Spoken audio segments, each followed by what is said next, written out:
COP26 is perhaps the ultimate exercise in global power politics. Countries negotiating their futures as well as the future lives of their citizens. Massive commitments of money, potentially huge changes in how nations interact with each other, a global inflection point. Isn't it odd then that the leader of one of the most powerful countries in the world, the People's Republic of China, is not in Glasgow? What's more important than climate, and why would someone of President Xi's stature and ambition forego the chance to star on the global stage? Does Xi's absence say something about how he views existing global institutions, or something about the relevance of those institutions to China's future? Or maybe something else? Australian Kevin Rudd has spent a considerable part of his life thinking about, working on, and negotiating with China. As the Labour Party's shadow foreign minister, as a diplomat, twice as his country's prime minister, and currently as president of the Asia Society. Arguably, no other Western leader knows China better. Welcome, Kevin. Good to be with you. Good to be with our friends from Talbot. I'd like to start with Glasgow, or at least with the geopolitics of COP26. Why do you think President Xi skipped the G20 and COP?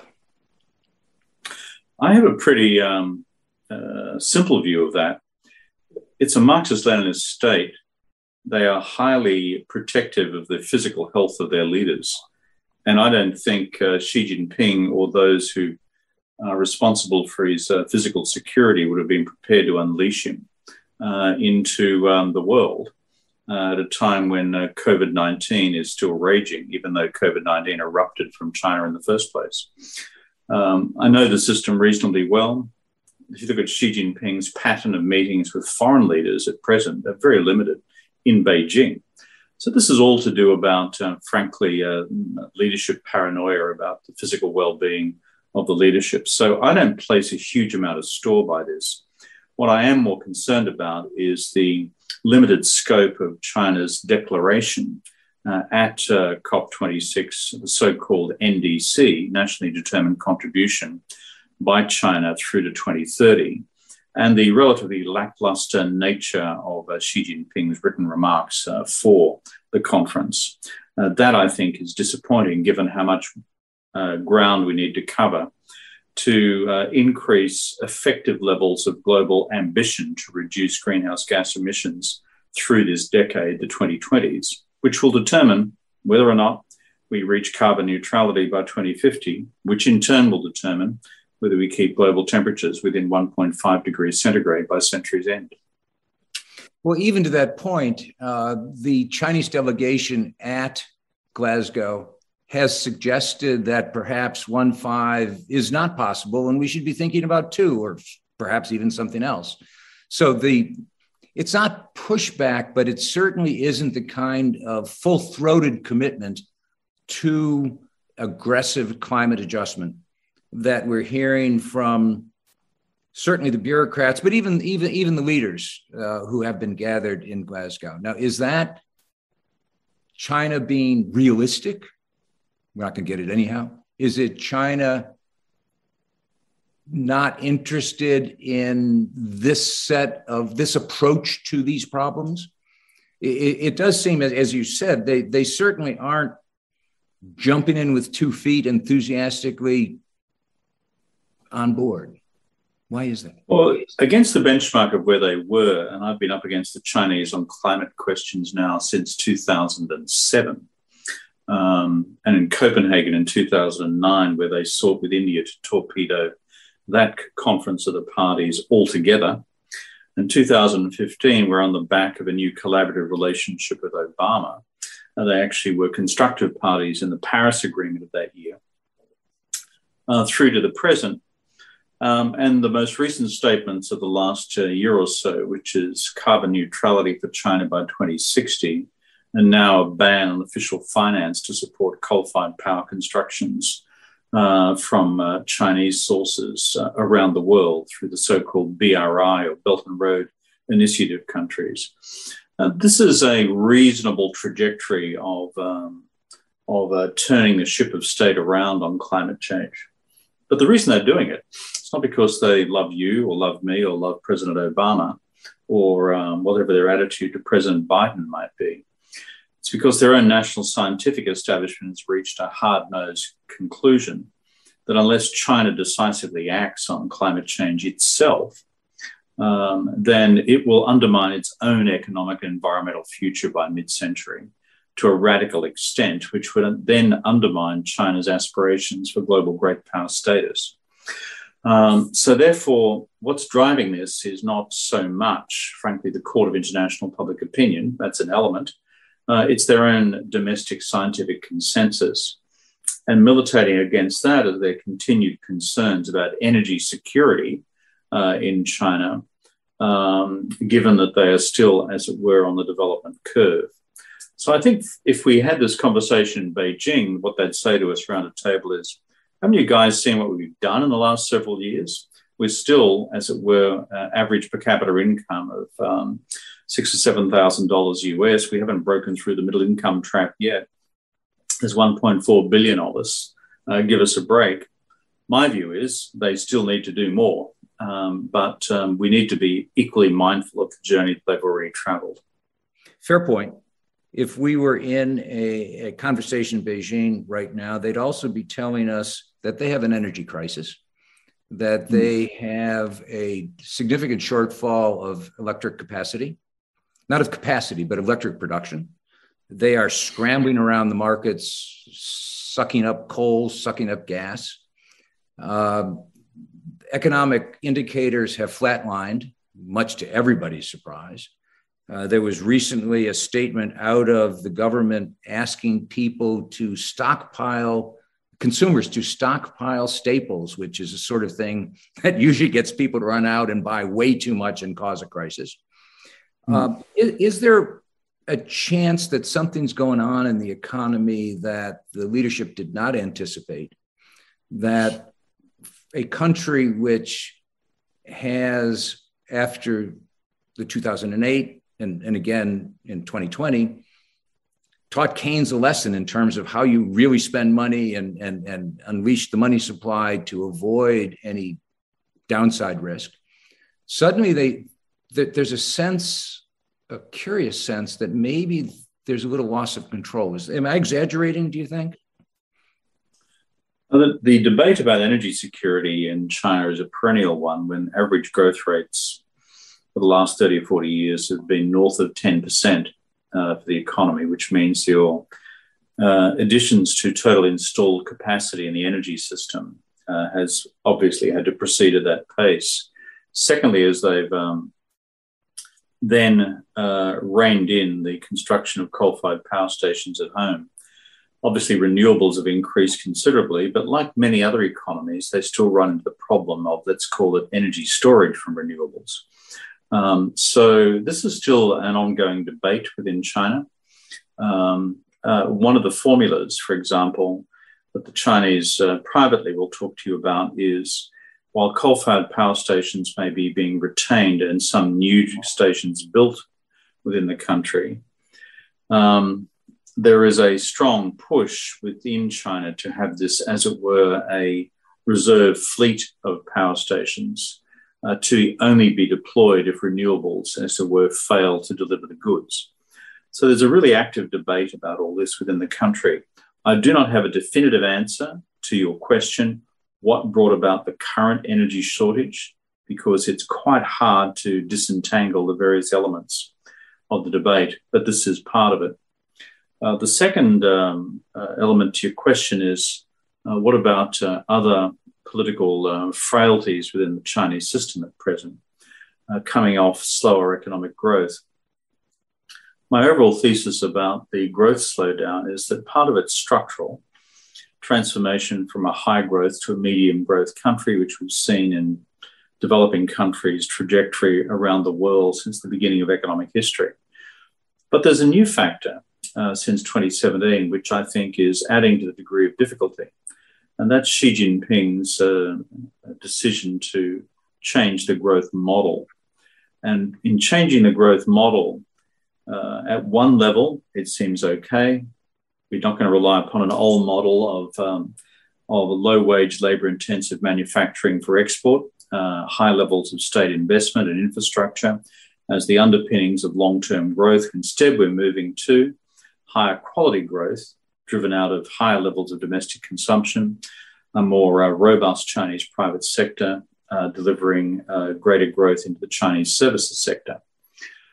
But underneath all that, the big shift has been, frankly, in Xi Jinping's attitude to the private economy, private firms, and the private entrepreneurial class. And you've seen an overall pivot to the left within China's overall political economy structure. And as a result, private fixed capital investment is, frankly, not robust. Private business sentiment is not robust. And the private sector is not growing as rapidly as we're used to it growing in the past. So this grand ideological experiment of Xi Jinping occurring on the back of other deeper structural changes in the economy, in my judgment, will lead to a lower growth number. I've been saying that for the last several years before it became fashionable to say it, because the entrails have been there for us to observe since the 19th Party Congress back in 2017. And the data are, in fact, showing what you are describing. It's looking, literally, it's flat. The numbers are, as you know, are flatlining right now. Now, that may just be seasonal, who knows? But it may well be a test to Xi's ability to continue, and this is a question, to consolidate his power and get himself reelected. I use air quotes on that word, next year, which is obviously, you have written somewhere that he wants to have a life in power at least as long as Mao's, which would keep him going for, I think it's 2035. My operating assumption is 2035 is a reasonable number he'd have in mind. His mother's still alive, by the way. She's 92, and his father lived until he was 89. So the family genes aren't too bad. The family genes aren't too bad, but these systems, and you've pointed this out elsewhere, these systems have a tough time. They get rigid over time with single leadership. What would it take? What would he have to produce to sustain himself in power that long? What are the consequences for the rest of us of this person's desire and ambition to hold on to power for a long time? Well, how would he do it? And then secondly, what would its implications be? On the first question, on balance, if I'm looking at the 20th Party Congress next November, if I was going down to the local betting shop here in Australia, and in my country, we tend to bet on flies crawling up a wall, so and who will get there first, I think the money would certainly still be on Xi's re-elect.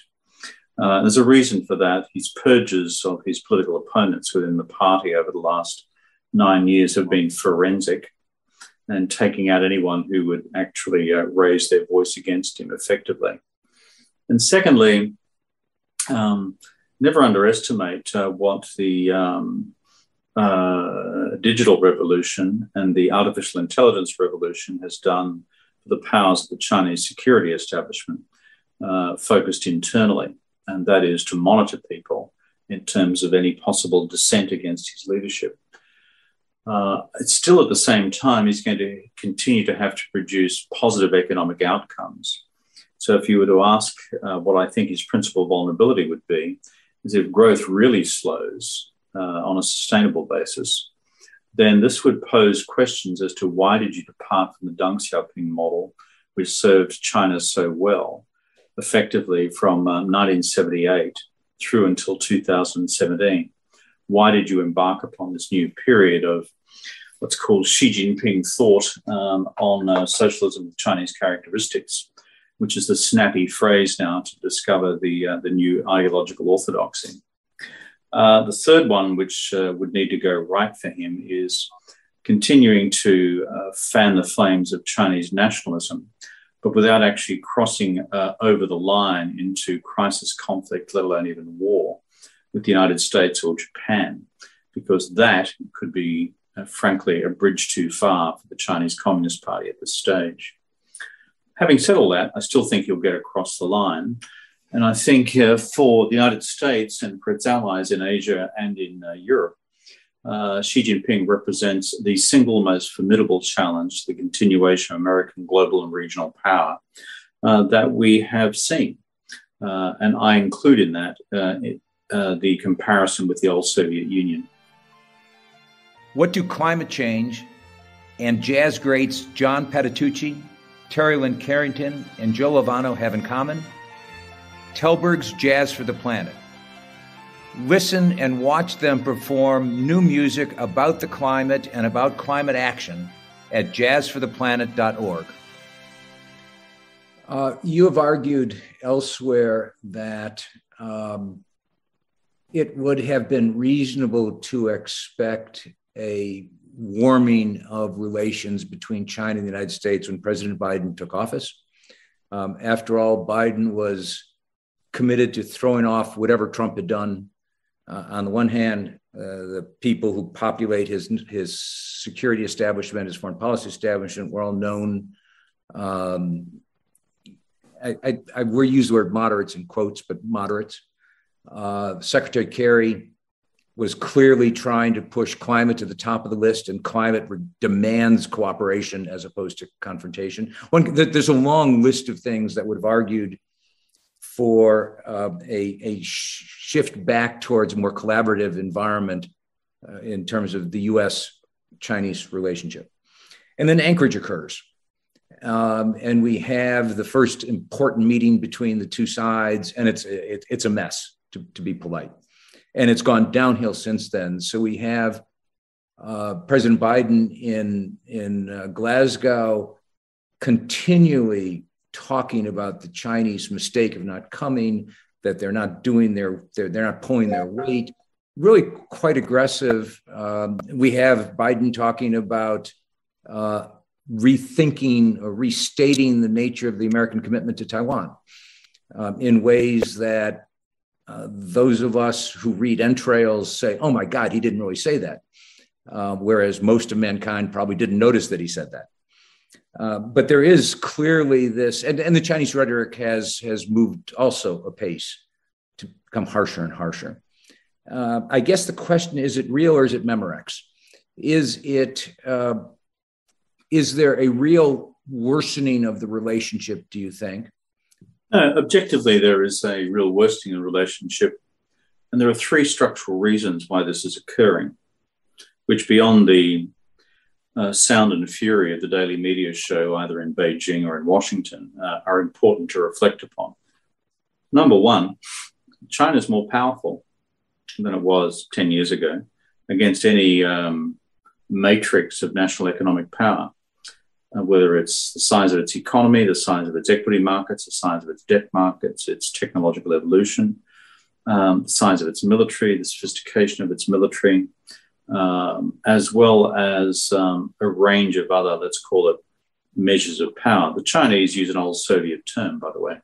They use the term comprehensive national power, 综合国力, which is their attempt to put all the variables of national power into this giant baking tin, kind of mix it up, and then out the end side of the UNIVAC computer goes, blip, you are now the second most powerful in the world. Now, objectively, therefore, against those levers of power, China is infinitely more powerful than it was at the beginning of the Xi Jinping period, and certainly more powerful than it was when it signed on to the WTO back in 2002. Second structural factor at work is Xi Jinping. Leaders matter. I don't have a determinist view of history. Leaders actually matter. They make decisions which change the course of history, though they work within the ebbs and flows of structural movements as well. And this guy is loud and proud about Chinese national power as opposed to his predecessor, which was hide and bide under Deng Xiaoping. And loud and proud means being out there and assertive of China's foreign and security policy interests in the region and the world, and about its ideological commitment to an authoritarian capitalist model, not their words, my words, as opposed to what they would define as the failures of liberal capitalism in the West. That's the second structural factor. The third is, from about 2017, when H.R. McMaster was National Security Advisor, these changes in Chinese power and, let's call it, posture under its leadership then began to generate an equal and opposite reaction, both in the United States and many of its allies.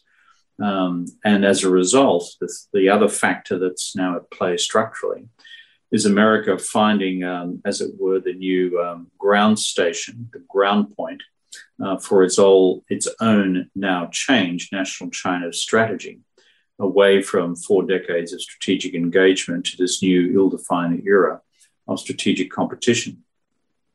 So those are the structural factors at work. And that's why we have such Sturm und Drang in the US-China relationship. It's not just because we've got a bunch of wolf warriors running around the place mouthing off, or the odd indisciplined speech out of the administration. These are the structural forces that are at work.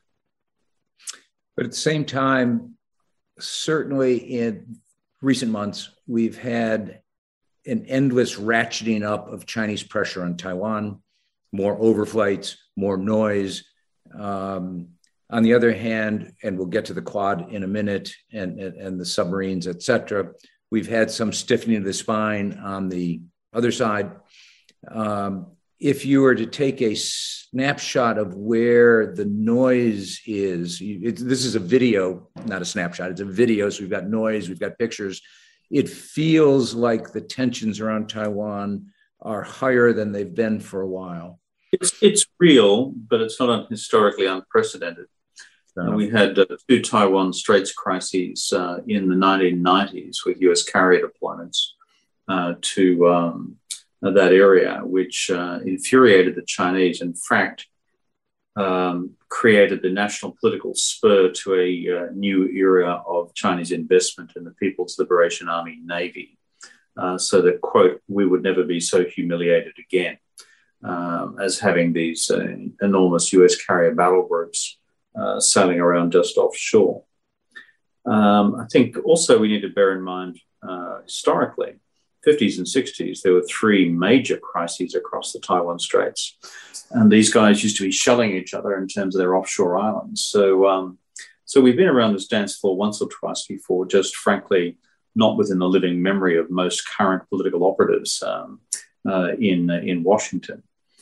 But I have a view that what's changed here is a reflection of the power dynamics I mentioned before. China is more powerful with more capability, both economic, technological, and military. Second, Xi Jinping, through until 2035, at the tender age of 82, in my judgment, in my analysis, is determined to bring Taiwan back to Chinese sovereignty on his watch. I do not think this will be an initiated piece of Chinese policy in the 2020s, but I'm much more worried about the 2030s. And the reason I say that is because the balance of power between them militarily across the Taiwan Straits will be much more decisively in China's favor by then, unless the United States manages to close the capabilities gap, which has emerged over the last decade. So you've answered my next question already. I was about to ask you whether the Chinese are losing their strategic patience, and you've answered no. 2030s is still a long way away. Losing their strategic patience in terms of simply pushing this off into what we in Australia would call the never never, which is just some point in the about when we expect Jesus' return. That is so far into the future that it's not calculable. No, Xi Jinping, I think, is moving the Chinese system towards timetabling. But my sense of timetabling is we need to start getting worried late 20s, early 30s, rather than getting worried in 2021, 2022. Doesn't mean you can't have crisis, conflict, or war through accident, that is, misadventure, collisions, etc. And we know enough from Sarajevo to know how those sort of things get out of control. But that's different from war by design and intention. I'm more worried about that by the time we get to about a decade from now. So meanwhile, and one of the other significant developments or redevelopments is the Quad, is that there is this strategic conversation. You've been part of it for years, but it's rejuvenated. There's strategic conversation among the United States, Australia, Japan, India, which has a different tonality to it, it seems to me now, a different urgency to it, has the very specific submarine deal as sort of part of it, although the UK nuzzles its nose in there to make it more than a Quad, I guess. You have talked about the potential significance of the Quad. Potential is the key word there, I think, as more than just an Asian NATO. That is something that could be potentially really quite broad. How do you think about the Quad's potential, at least? And are we smart enough to realize it? Yeah, the Quad has evolved in two phases. The first phase was back in 2007. There's a bit of a thought bubble from Shinzo Abe, then Prime Minister of Japan, when he was in office for 12 months that year. But ultimately was not supported by the United States or by India or by Abe's successor, Prime Minister Fukuda, or our own government in Australia. So Quad Mark 1 didn't go anywhere. Quad Mark 2 was effectively rebirthed a couple of years ago. And of course, it reached its zenith within months of President Biden taking over, when you had the first ever Quad summit. And we had the first physical summit in Washington not long after the General Assembly meeting in September in New York. I think if you look at the scope of Quad Mark II, what has been the big change? The big change has been India. And the Sino-Indian border war, clash of June of 2020 fundamentally shook the Indian foreign policy and national security policy establishment to its foundations, caused them to conclude that they could no longer just sustain a posture of, fence sitting on the future of the Quad, but that China represented such a deep threat to themselves that they had to actually participate in a form of collective security policy response. And that's what's decisively changed, both in terms of the Quad's military dimensions, its naval exercise dimensions, its high level of political collaboration, regular summits, regular meetings of foreign and defense ministers, even now becoming a platform for, shall we say, broader vaccine diplomacy in Asia. So China, I think, on this question miscalculated. They thought that the internal divisions with the four Quad members would be too large to enable the Quad to become a viable, substantive military counterbalancing force against China in the Indo-Pacific region. And so China is now in the process of, frankly, recalibrating its own strategy, seeking to demonize the Quad in the international political debate, while substantively, I think, revisiting its current allocation of budgetary resources to its military to offset what it now sees to be a much more robust posture in the United States, in Japan, in India, and also in Australia. Certainly their prior strategy had been, as you described it, kill one to warn 100. And Australia was the designated killee. Let's put the maximum amount of pressure on Australia, and this would send all the signals we needed to send to others, and this thing would go away. We were the designated geopolitical roadkill. Yeah, that was quite clear. And do you think they've recalculated? Is that part of their recalculation? Is that where the submarine deal comes in? Leave the specifics aside. Yeah, I think always bear in mind, if you're a student of the Soviet Union and a student of Marxism-Leninism, that the Chinese ultimately are dialecticians, which means that they study action and reaction in a Hegelian sense, but also a Marxist sense. So in some respects, they regard this as partly inevitable. China's more powerful. China's become more assertive. Therefore, other countries are either going to bandwagon with that or seek to balance against it, to use the international relations theory literature. And they're not surprised, therefore, that the balancing against China phenomenon is unfolding. I think what they're really surprised by is how robust it's been so early, and that it's overcome historical divisions within, for example, Quad countries, or for that matter, AUKUS countries. I'll leave aside the inelegant execution of AUKUS and La Belle France and the rest of that equation. But I think from a grand strategy perspective, China will now look at the map of the Indo-Pacific region and see three things unfolding. This kind of outer ring of, let's call it the Quad. If you look at the geography of where Australia is in extended Southeast Asia, where Japan is in extended Northeast Asia, where India by definition is in South Asia, the Indian Ocean, together with this hovering global presence of a Pacific present United States. Then an even harder edge within that, which is now the purported, not yet substantial, but purported set of AUKUS arrangements. And then at a third level, you have what I would describe as the battle for hearts and minds across the rest of Southeast and South Asia, and the outstanding question of the Republic of Korea and Northeast Asia. Southeast Asia, in my judgment, looms as the geostrategic swing state, to use American domestic political parlance, between China and, let's call it, the United States and the Quad. And that, I think, is where a lot of the political and economic and foreign policy action is underway as we speak. And this, I suspect, is where the Chinese need for Taiwan works against them. It actually hurts them in many of those places because they can't separate that from their history. But let me just end by asking you the question that interviewers have to ask.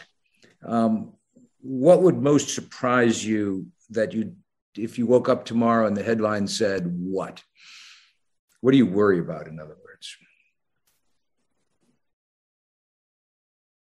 I worry about two things. On the Chinese side of the ledger, what I worry about is conflict by misadventure. That is, in a given nationalist political environment leading up to the 20th Party Congress, particularly if the Chinese economy domestically starts to weaken, then PLA commanders in either of the 3 or 4 contending theatres, but let's just say the South China Sea, Taiwan, and the East China Sea, undertaking manoeuvres or operations together with PLAF, the People's Liberation Army Air Force, which results in a physical collision with a US or Japanese vessel or aircraft. That becomes a bit like phosphorus on water. And that worries me, because the history of international relations demonstrates that humans are very bad at managing crises when they arise. They are more predisposed towards escalation than containment. The second thing that keeps me awake at night, it's more of a long-term, shall I say, nightmare rather than a short-term dream, is America still being out to lunch on the question of global free trade. My message to an American audience is pretty simple.